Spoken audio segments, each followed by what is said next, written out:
Welkom bij Bel'Afrika Media. Antwerpen heeft de eer u twee zeer grote poëten voor te stellen, namelijk Amir Suleiman en Black Ice. Wij hebben de eer om deze twee artiesten te interviewen. Jullie zullen hen waarschijnlijk kennen van Def Jam Poetry. Ze hebben ook allebei teksten geschreven voor Jesse Jackson en zijn organisatie The Rainbow Coalition. Het eerste interview dat u kan zien is die van Amir, gevolgd door Black Ice. She said that she would prefer a broken neck to another broken heart. Broken parts that litter the night sky like stars. And I said, remember, even the beauty of birth leaves its own scars. And know that you will find your home right where you are. She said, I know it sounds cliche, but I really am just waiting to exhale. Just waiting to breathe easy, just waiting to inhale. She said she's not waiting for no perfect man. She's not holding out for Denzel. She's just looking for a real man. But she said most of the realists were in graves or in jail. Just a real man, even a flawed man that means well. An upright brother, but she just left with low-down brothers, homo thugs and down-low brothers. And it took her some time with herself to discover that having love is more important than having a lover. But what am I supposed to say? What am I supposed to say? That it's going to be okay. But it may not be. It may be hard and ugly, difficult, complicated, rough and bloody. And I said, so many women are struggling. She said, yeah, I'd like a man to kiss me. I'd like a man to hug me, but he's got to truly love before he can truly love me. And I said, I feel you. She said, you're not feeling me. She said, we are women bringing up seeds. Our own sons grow up thinking love is a disease, ducking and dodging real relationships and just learn to take what they please.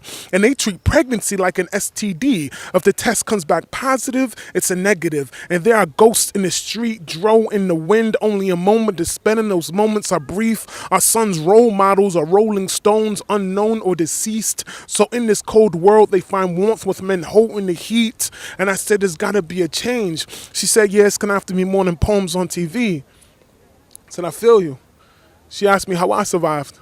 I said, by Allah, it was my mother. Otherwise, I would have been dead, crazy, and institutionalized. And I wish I could really apologize for not really being able to thank her for giving me life. She always kept us in the good neighborhoods, even though she couldn't keep on the lights. So we could go to the best schools, learning to read and to write.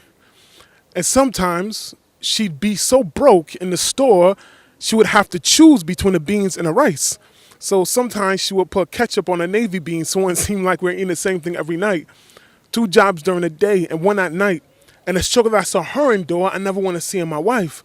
So I know that being a man is more than being male, and I'm focused on doing it right.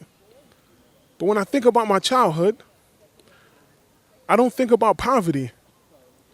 I remember how she hugged me, taught me, kissed me, loved me, and I know you prefer a broken neck to another broken heart, broken parts that litter the night sky like stars. But remember, even the beauty of birth leaves its own scars. And know that you will find your home right where you are. We will find our home right where we are.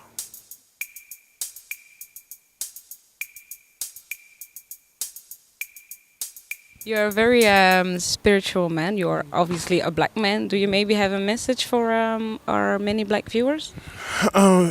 Yes, the big work is to know yourself. You know, if you know yourself, that gives you a type of power that no one can take away, and it gives you a type of grounding such that no one can move you, and it gives you a clarity of purpose such that no one can sway you or absorb you into their ideas or their worldview or their outlook that is detrimental to you.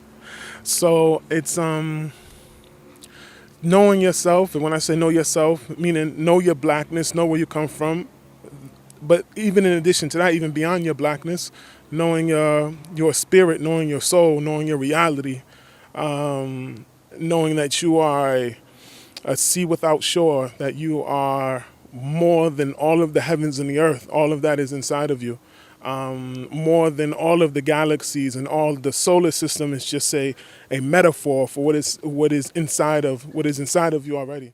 I've yet to learn the secret art of having peace at heart.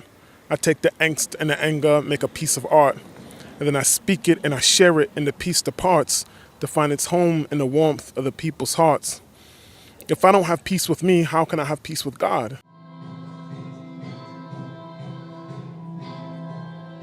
Black Ice, welcome in Antwerp.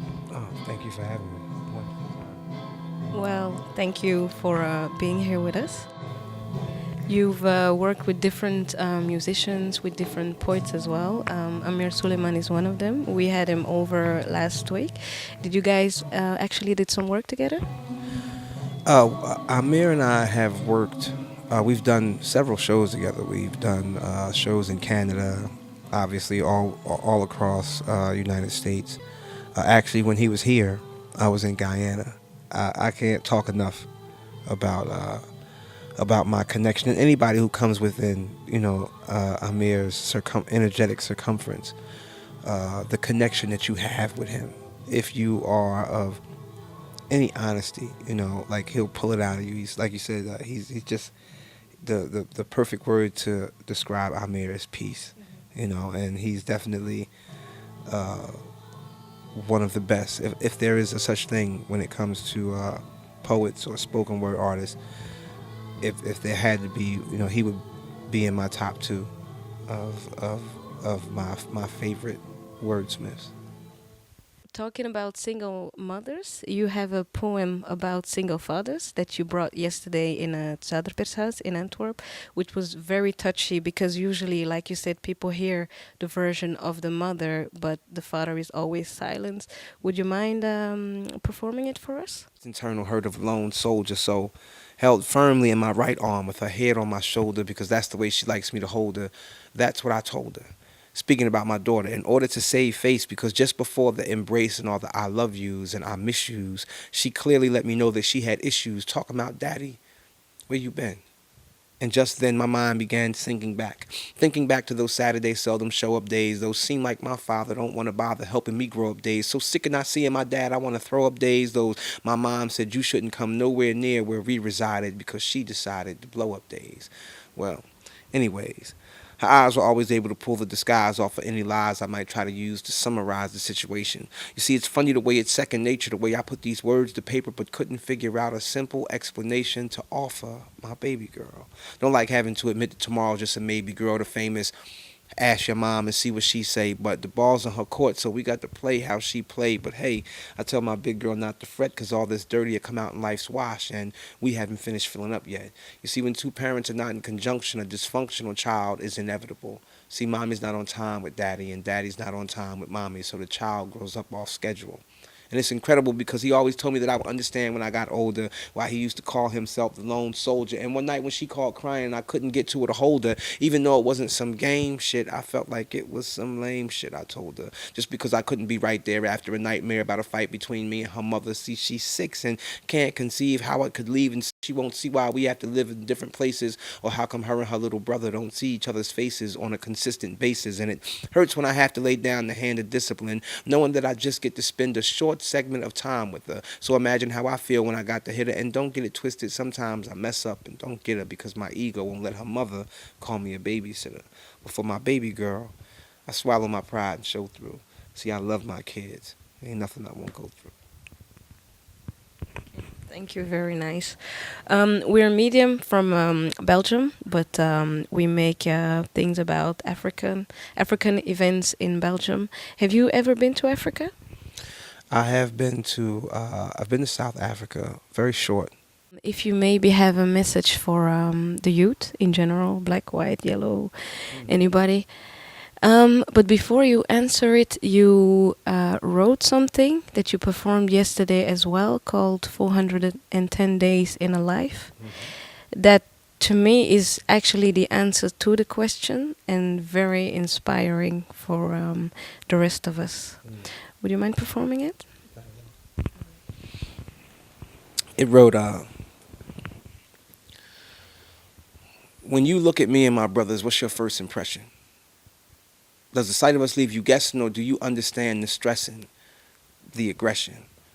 The look of no hope on me and my niggas' faces, like the Lord overlooked us when he handed down his graces. You see, embraces fall short on the numb tips of street entrepreneurial fingers, still stuck in the walls of the project halls where the coke smell still lingers. External blingers is all we can be, cause on the inside we've been given nothing to shine on. And the record deal's harder to get than coke, so my niggas get their grind on. Cause the TV tells us aim high, nigga, make all goals lateral. But see, that takes paper that we don't have. So niggas put their souls up as collateral now.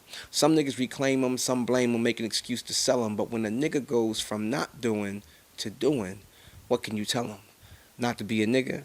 Shit, I got to be a nigga. That's how I pay the bills. I'm gonna do that whether I got to sling this coke or exploit these rhyme skills. See, America makes you an opportunist, and at the same time, they institutionalize you. So the fact that niggas get big record deals, big money, and then go to jail shouldn't surprise you. That's what lies do. And see, most of these guys do have raw talent, just an infantile education. So the business feeds you all the weed and ecstasy and a little bit of paper to provide some pacification from all the bullshit frustration they serve you. Meanwhile, they corrupt your perception of what the real is. See, they've taken all our businessmen and given them the mindsets of drug dealers, took all our messengers, made them rappers, just flapping their jaws, afraid to admit their treason, took all our soldiers for the cause, made them killers for no reason, and being fucked up, well, that's in this season. So if you're negative, you're positive, but if you're positive, you're called a hater. But I maintain control of my soul because I know it gets greater later, and I told you the last show, shit, I'm no hater. I just know where the truth is. Been intertwined in this pudding for about a year now, so I know where the proof is. See, it lies in these Midtown Manhattan skyscrapers where former hustlers like myself sign papers and pull off fucked up capers like 16 infamous stars at a time. They got us chopping and bagging and serving that